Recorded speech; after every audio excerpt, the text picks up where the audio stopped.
సేవ ద్వారా దేశాన్ని నిర్మించే నాయకులు శ్రీ బ్రిజ్లాల్ భట్, పద్మశ్రీ 2026.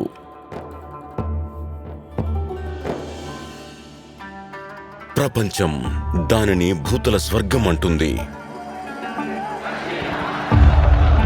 కానీ ఈ స్వర్గం తన వారు దూరమైపోవడం చూసింది. 1990లో ఒక అనిశ్చితి కాలం.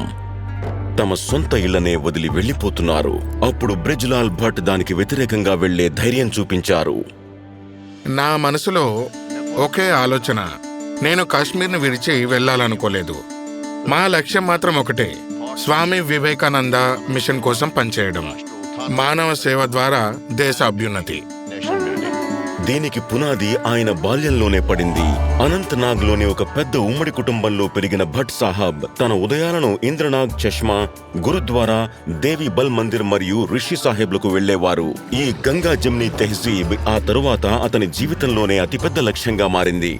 గత 55 ఏళ్లలో ఆయన నాగ్దండిలోని శ్రీ రామకృష్ణ మహాసమ్మేళన ఆశ్రమం ఇంకా వివేకానంద కేంద్రం ఆధ్వర్యంలో సనాతన ధర్మపు మౌలిక సూత్రాలైన మానవ సేవ మరియు విశ్వ సౌభ్రాతృత్వాన్ని ప్రచారం చేస్తూ వస్తున్నారు. 1996-97 మధ్య క్లిష్ట పరిస్థితుల్లో భట్ సాహెబ్ నాయకత్వంలోని నాగ్దండి ఆశ్రమం మాతా ఖీర్ భవానీలో భండారాన్ని ప్రారంభించాలనుకుంది.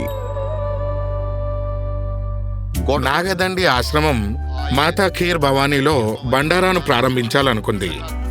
మొదట్లో బండారా దగ్గర 400 నుంచి 500 మందే ఉండేవారు. అయినా మేము ఆగకుండా ముందుకు సాగాము. నా జీవిత భాగస్వామి ప్రతి అడుగులోనూ నాకు తోడుగా నిలిచింది. ఆయన ధైర్యానికి ఫలితం నేడు స్పష్టంగా కనిపిస్తోంది. 2024-25లో ఒకే ఆహార పంపిణీ కార్యక్రమంలో 35,000 మందికి పైగా ప్రజలు భోజనం చేశారు.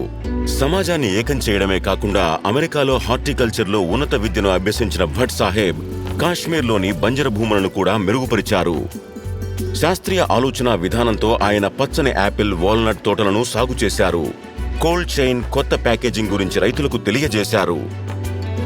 నేడు యోగ విద్యా శిబిరాలు, సంస్కార వర్గాలు, యువ సమ్మేళనాల ద్వారా యువతకు దిశానిర్దేశం చేస్తున్నారు.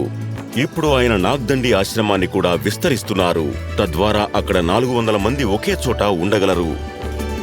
నేడు కాశ్మీర్ యువత తెలుసుకుంది, నిజమైన బలం పరస్పర సోదరభావంలోనే ఉంది అని. గౌరవాలు, పురస్కారాలు అనేవి ఒక సోపానం మాత్రమే. ఆయన నిజమైన వారసత్వం అంటే ఇక్కడ ప్రజల హృదయాలలో ఆయన నాటిన విత్తనాలే.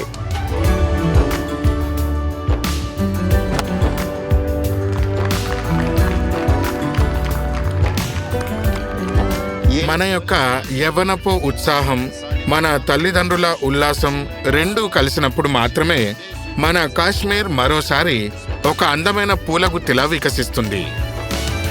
అతని ఈ ప్రయాణం ఇప్పుడు ఒక గొప్ప ప్రయాణంగా మారింది. ఇది శాశ్వతంగా కొనసాగుతుంది. శ్రీ బ్రిజ్లాల్ భట్, పద్మశ్రీ 2026.